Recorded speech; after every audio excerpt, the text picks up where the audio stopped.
नमस्कार मित्रों, TGT PGT warriors में आपका स्वागत है। टीजीटी पीजीटी आर्ट की क्लास में कल हमने आपको 30 क्वेश्चन कराए थे। आज उसके आगे के क्वेश्चन हैं जो आपके एग्ज़ाम की दृष्टि से बहुत ही महत्वपूर्ण हैं। तो आइए इन्हें देखते हैं। यहाँ पर है क्वेश्चन नंबर 31। लाल रंग के प्रकाश में कौन से रंग की वस्तुएं काली प्रतीत होती हैं? ऑप्शन है हरे रंग की, नीले रंग की, कि कत्थई रंग की, कि बैगनी रंग की। यहाँ पर लाल रंग के प्रकाश में कौन से रंग की वस्तुएं काली प्रतीत होती हैं? तो यहाँ पर जो ऑप्शन सही हो जाएगा वो हो जाएगा ऑप्शन नंबर ए, हरे रंग की वस्तुएं जो हैं आपको काली प्रतीत होती हैं। हरे रंग की वस्तुएं, लाल रंग के प्रकाश में हरे रंग की वस्तुएं काले रंग की प्रतीत होती हैं। चलते हैं अगले क्वेश्चन पर। Question number 32। किस छापाकार का 27 मार्च 2021 को निधन हो गया? ऑप्शन है राम कुमार, सूजा, जय झरोटिया, गणेश पाइन। यहाँ पर छापाकार हैं 27 मार्च 2021 को निधन हो गया, वह हैं आपके जय झरोटिया। ऑप्शन नंबर सी आपका सही हो जाएगा, जय झरोटिया, जय झरोटिया। चलते हैं अगले क्वेश्चन पर। Question number 33। एलिफेंटा गुफा की सीमाएं किससे घिरी हुई हैं? एलिफेंटा गुफा की सीमाएं किससे घिरी हुई हैं? ऑप्शन है पहाड़ी से, कि नदी से, समुद्र से, कि टापू से। जो एलिफेंटा गुफा की सीमाएं हैं वह आपके समुद्र से घिरी हुई हैं। समुद्र से घिरी हुई हैं। ऑप्शन नंबर सी आपका सही हो जाएगा, समुद्र से। चलते हैं अगले क्वेश्चन पर। Question number 34। ग्रीक राजदूत मेगास्थनीज किसके दरबार में रहता था? ऑप्शन है अशोक के, चंद्रगुप्त मौर्य के, समुद्रगुप्त के, कुमारगुप्त के। जो है ग्रीक राजदूत मेगास्थनीज जो है चंद्रगुप्त मौर्य के दरबार में रहता था। जो मौर्य वंश के संस्थापक भी हैं चंद्रगुप्त मौर्य मौर्य वंश के संस्थापक भी हैं और ग्रीक राजदूत मेगास्थनीज चंद्रगुप्त मौर्य के दरबार में रहता था। ऑप्शन नंबर बी आपका सही हो जाएगा, चंद्रगुप्त मौर्य। चलते हैं अगले क्वेश्चन पर। Question number 35। ग्वास रंगों की प्रकृति कैसी होती है? ऑप्शन है पारदर्शी, अर्धपारदर्शी, अपारदर्शी, कोई नहीं। ग्वास रंगों की प्रकृति जो होती है वह अपारदर्शी होती है, अपारदर्शी। यहाँ पे ऑप्शन नंबर सी आपका सही हो जाएगा, अपारदर्शी। चलते हैं अगले क्वेश्चन पर। Question number 36। असित कुमार हालदार तथा नंदलाल बोस ने किस वर्ष बाघ की प्रतिलिपियां तैयार की? ऑप्शन है 1918 ईस्वी, 1921 ईस्वी, 1925 ईस्वी, 1924 ईस्वी। असित कुमार हालदार और नंदलाल बोस ने बाघ गुफा की प्रतिलिपियां 1921 ईस्वी में तैयार की थी। 1921 ईस्वी में तैयार की थी। ऑप्शन नंबर बी आपका सही हो जाएगा, 1921 ईस्वी। चलते हैं अगले क्वेश्चन पर। क्वेश्चन नंबर 37 है। ऊर्ध्वमुखी त्रिभुज किसका प्रतीक है? ऊपर की गति या लिंग, दृढ़ता, स्थूलता, गति। ऊर्ध्वमुखी त्रिभुज जो है ऊपर की गति या लिंग का प्रतीक है। ऑप्शन नंबर ए आपका सही हो जाएगा, ऊपर की गति या लिंग का प्रतीक है। चलते हैं अगले क्वेश्चन पर। अगला क्वेश्चन है, बादामी गुफा के चित्र किन मतों से संबंधित हैं? ए ऑप्शन है बौद्ध ब्राह्मण से, वैष्णव बौद्ध से, जैन ब्राह्मण से, इनमें से कोई नहीं। जो बादामी गुफा के चित्र हैं वह किन मतों से संबंधित है? बादामी गुफा के जो चित्र हैं जैन और ब्राह्मण से संबंधित है, जैन और ब्राह्मण धर्मों से संबंधित है। यहाँ पे ऑप्शन नंबर आपका सी सही हो जाएगा, जैन और ब्राह्मण। चलते हैं अगले क्वेश्चन पर। अगला क्वेश्चन है मूविंग फोकस और the living tradition perspective on modern Indian art जैसी पुस्तकों के लेखक हैं के.जी. सुब्रमण्यम जी, ए मुरे, जॉन स्मिथ, इनमें से कोई नहीं। यहाँ पे जो क्वेश्चन है पूछा जा रहा है मूविंग फोकस और the living tradition perspective on modern Indian art पुस्तक के लेखक हैं। यहाँ पे जो हैं ऑप्शन आपका सही हो जाएगा K G. Subramaniam, K G. Subramaniam, option number A आपका सही हो जाएगा। चलते हैं अगले क्वेश्चन पर। अगला क्वेश्चन है मेघ कन्याओं का अंकन कहाँ मिलता है? ऑप्शन है सिंगिरिया गुफा में, बादामी गुफा में, सित्तनवासल गुफा में, इनमें से कोई नहीं। मेघ कन्याओं का जो अंकन है वह सिंगिरिया गुफा में मिलता है। सिंगिरिया गुफा जो है बौद्ध धर्म से संबंधित है और यह गुफा श्रीलंका में स्थित है। यहाँ पे ऑप्शन सही हो जाएगा सिंगिरिया गुफा में कन्याओं का अंगन सिंगिरिया गुफा में मिलता है। चलते हैं अगले क्वेश्चन पर। अगला क्वेश्चन है पेंटिंग एट बादामी पुस्तक के लेखक हैं। ऑप्शन है Robert Gill, Vincent Smith, Stella Kramrisch, Ananda Coomaraswamy. यहाँ पे पेंटिंग एट बादामी पुस्तक के लेखक हैं जो वह स्ट्रेला क्रैमरिस जी हैं। स्ट्रेला क्रैमरिस एक अमेरिकी महिला हैं जो इतिहासकार हैं और इन्होंने बादामी गुफा की खोज भी की थी। बादामी गुफा की खोज भी स्ट्रेला क्रैमरिस ने की थी। चलते हैं अगले क्वेश्चन पर। यहाँ पे ऑप्शन नंबर सी सही हो जाएगा पेंटिंग एट बादामी पुस्तक के लेखक स्ट्रेला क्रैमरिस। क्वेश्चन नंबर 42 सिंगिरिया की प्रतिलिपियाँ कहाँ सुरक्षित हैं? जो सिंगिरिया गुफा है उसकी प्रतिलिपियाँ कहाँ सुरक्षित हैं? ऑप्शन है राष्ट्रीय संग्रहालय भारत में, बोस्टन संग्रहालय अमेरिका में, लूव्र संग्रहालय पेरिस में, कोलंबो संग्रहालय श्रीलंका में। जो सिंगिरिया गुफा की प्रतिलिपियाँ हैं वह कोलंबो संग्रहालय श्रीलंका में संग्रहित हैं। ऑप्शन नंबर डी आपका सही हो जाएगा कोलंबो संग्रहालय श्रीलंका में संग्रहित हैं। अगला क्वेश्चन है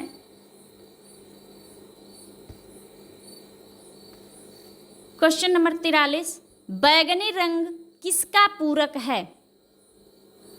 लाल का, नीला का, पीला का, काला का। बैगनी रंग किसका पूरक है? बैगनी रंग जो है वो पीले रंग का पूरक है। जो रंग पूरक रंग होते हैं वह विरोधी रंग भी होते हैं। बैगनी पीले रंग का पूरक भी है और बैगनी पीले रंग का विरोधी भी है। यहाँ पे ऑप्शन नंबर सी आपका सही हो जाएगा पीला। चलते हैं अगले क्वेश्चन पर। क्वेश्चन नंबर 44 मामल्लपुरम और पन्नामलाई के भित्ति चित्र किस राजवंश के अधीन बने? ऑप्शन है मौर्य वंश, गुप्त वंश, चालुक्य वंश, पल्लव वंश। मामल्लपुरम और पन्नामलाई के भित्ति चित्र किस राजवंश के अधीन बने? यह पल्लव राजाओं का शासन था, पल्लव वंश के शासनकाल में बने। ऑप्शन नंबर डी आपका सही हो जाएगा पल्लव वंश। चलते हैं अगले क्वेश्चन पर।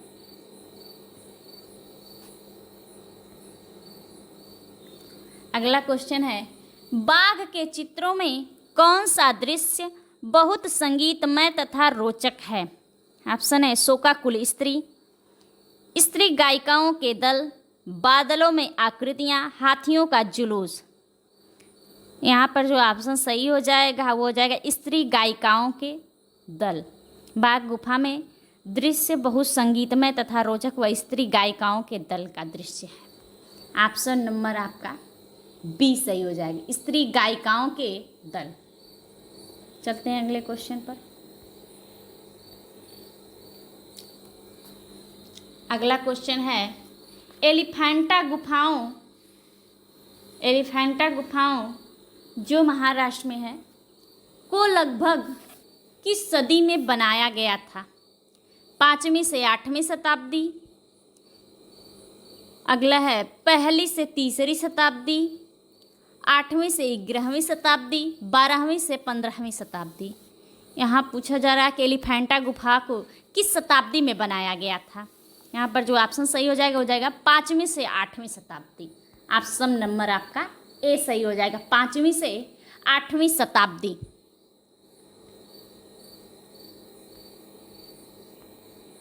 अगला क्वेश्चन है क्वेश्चन नंबर 47।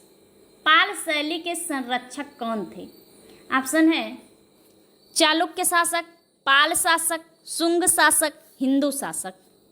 यहाँ पे पाल शैली के संरक्षक पाल शासक थे और पाल शैली का मुख्य केंद्र बंगाल, बिहार और नेपाल था।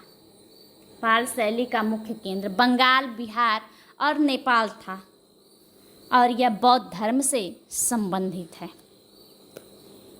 चलते हैं अगले क्वेश्चन पर। Question number 48। जैन शैली को पश्चिम भारतीय शैली किस विद्वान ने कहा है? ऑप्शन है राय कृष्णदास, E.V. हैवेल ने, डॉक्टर आनंद कुमार स्वामी ने, डी है रविन्द्रनाथ टैगोर ने। यहाँ पे जैन शैली को पश्चिम भारतीय शैली डॉक्टर आनंद कुमार स्वामी ने कहा। डॉक्टर आनंद कुमार स्वामी ने कहा। ऑप्शन नंबर सी आपका सही हो जाएगा, डॉक्टर आनंद कुमार स्वामी। चलते हैं अगले क्वेश्चन पर।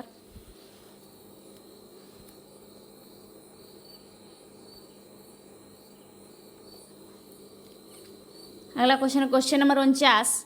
डॉक्टर आनंद कुमार स्वामी ने 1924 ईस्वी में कल्पसूत्र की एक प्रति कहाँ से प्राप्त की? ऑप्शन है लाहौर संग्रहालय, कलकत्ता संग्रहालय, बर्लिन संग्रहालय, भारत कला भवन वाराणसी।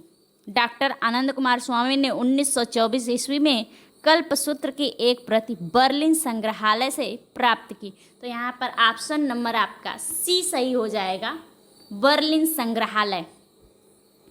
चलते हैं अगले क्वेश्चन पर। अगला क्वेश्चन है क्वेश्चन नंबर 50। जैन लघुचित्रों का प्रमुख विषय क्या था? जैन लघुचित्रों का प्रमुख विषय क्या था? ए ऑप्शन है पशु पक्षी, शासक, तीर्थंकर और उनकी जीवनी, भारत कला भवन वाराणसी। जैन लघुचित्रों का प्रमुख विषय जो था वह तीर्थंकर और उनकी जीवनी से संबंधित था। ऑप्शन नंबर यहाँ पे सही हो जाएगा सी। चलते हैं अगले क्वेश्चन पर। अगला क्वेश्चन है किस भारतीय चित्र शैली में मनुष्य के चेहरे का 3/4 भाग चित्रित किया गया है? ऑप्शन है पाल शैली, बीकानेर शैली, गुलेर शैली, जैन शैली। यहाँ पे मनुष्य के चेहरे का 3/4 भाग जो चित्रित किया गया है वह है जैन शैली। ऑप्शन नंबर डी आपका सही हो जाएगा, जैन शैली। चलते हैं अगले क्वेश्चन पर। अगला क्वेश्चन है क्वेश्चन नंबर 52। जैन चित्र कागज पर कब बने? 12वीं शताब्दी में, 13वीं शताब्दी में, 14वीं शताब्दी में, 15वीं शताब्दी पर। जैन चित्र कागज पर 14वीं शताब्दी में बने, 14वीं शताब्दी में। ऑप्शन नंबर आपका सही हो जाएगा सी, 14वीं शताब्दी में। चलते हैं अगले क्वेश्चन पर।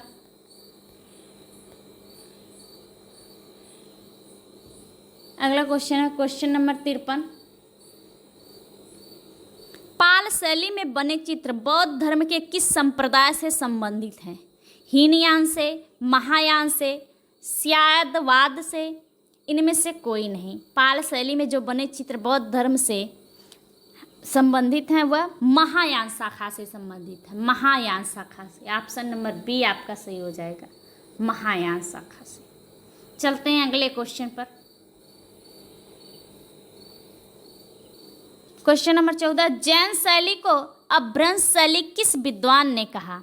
डॉक्टर आनंद कुमार स्वामी ने, राय कृष्णदास ने, फर्ग्यूसन ने, इनमें से सभी। यहाँ पर जैन शैली को अपभ्रंश शैली राय कृष्णदास ने कहा। राय कृष्णदास ने कहा। ऑप्शन नंबर बी आपका सही हो जाएगा, राय कृष्णदास ने। चलते हैं अगले क्वेश्चन पर। अपभ्रंश जैन शैली का प्राचीनतम ग्रंथ माना जाता है। ऑप्शन है औद्ध निवृत्ति वित्ति, निशिथ चूड़ी, अंगसूत्र, इनमें से कोई नहीं। यहाँ पर अपभ्रंश शैली जैन शैली का प्राचीनतम ग्रंथ जो माना जाता वो है औद्ध निवृत्ति वृत्ति। ऑप्शन नंबर आपका ए सही हो जाएगा, ए औद्ध निवृत्ति वृत्ति। ऑप्शन नंबर ए आपका सही हो जाएगा। चलते हैं अगले क्वेश्चन पर। अगला क्वेश्चन है कल्पसूत्र की सबसे उत्तम प्रति कहाँ से प्राप्त हुई? जौनपुर से, सहारनपुर से, अहमदाबाद से, मुंबई से। कल्पसूत्र की सबसे उत्तम प्रति कहाँ से प्राप्त हुई? आपका सही ऑप्शन हो जाएगा जौनपुर से। ऑप्शन नंबर ए जौनपुर से। चलते हैं अगले क्वेश्चन पर। क्वेश्चन नंबर 57 है धीमान और बितपाल किस शैली के मुख्य चित्रकार थे? ऑप्शन है गुजराती शैली के, अजंता शैली के, पाल शैली के, गुलेर शैली के। धीमान और बितपाल जो थे वह पाल शैली के मुख्य कलाकार थे। पाल शैली के मुख्य कलाकार थे। ऑप्शन नंबर सी आपका सही हो जाएगा, पाल शैली। चलते हैं अगले क्वेश्चन पर। अगला क्वेश्चन है जौनपुर से प्राप्त स्वर्णाक्षर वाली 1467 ईस्वी की कल्पसूत्र की सबसे उत्तम वाली प्रति कहाँ सुरक्षित है? ऑप्शन है बड़ौदा के नरसिंह जी पोलाको ज्ञान मंदिर में, बी है राष्ट्रीय संग्रहालय नई दिल्ली में, अगला है अहमदाबाद के सारा भाई मणिक लाल के संग्रह में, इनमें से कोई नहीं। जो जौनपुर से प्राप्त स्वर्णाक्षर वाली 1467 की कल्पसूत्र की कृति है वह बड़ौदा के नरसिंह जी के पोलाको ज्ञान मंदिर में सुरक्षित है। ऑप्शन नंबर आपका सही हो जाएगा ए। चलते हैं अगले क्वेश्चन पर।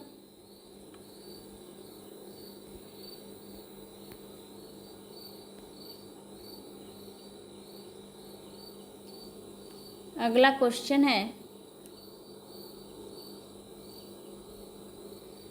कोलाज माध्यम का सर्वप्रथम प्रयोग किसके द्वारा किया गया?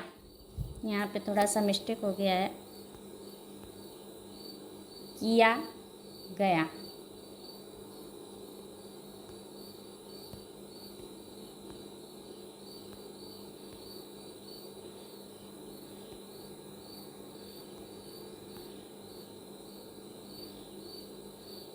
यहाँ पे एक मात्रा किया गया। कोलाज माध्यम का सर्वप्रथम प्रयोग किसके द्वारा किया गया? ऑप्शन है सेजा एवं वानगार, अगला है मोने एवं माने, सी है रूबेंस एवं ब्रूगेल, पिकासो एवं ब्राक। कोलाज माध्यम का सर्वप्रथम प्रयोग किसके द्वारा किया गया? जो यह ऑप्शन सही हो जाएगा पिकासो एवं ब्राक। ऑप्शन नंबर डी आपका सही हो जाएगा, पिकासो एवं ब्राक के द्वारा कोलाज माध्यम का सर्वप्रथम प्रयोग किया गया। ऑप्शन नंबर डी आपका सही हो जाएगा। चलते हैं अगले क्वेश्चन पर और आज का यह आखिरी क्वेश्चन है नंदलाल बोस की चित्रण शैली विशेषता क्या है? रूप, रेखांकन, छाया प्रकाश, यथार्थता। नंदलाल बोस की चित्रण शैली जो है वह रेखांकन है। चित्रण शैली की विशेषता जो है रेखांकन। ऑप्शन नंबर बी आपका सही हो जाएगा, रेखांकन। धन्यवाद मित्रों। अब मिलेंगे अगले क्लास में कुछ नए महत्वपूर्ण प्रश्नों के साथ।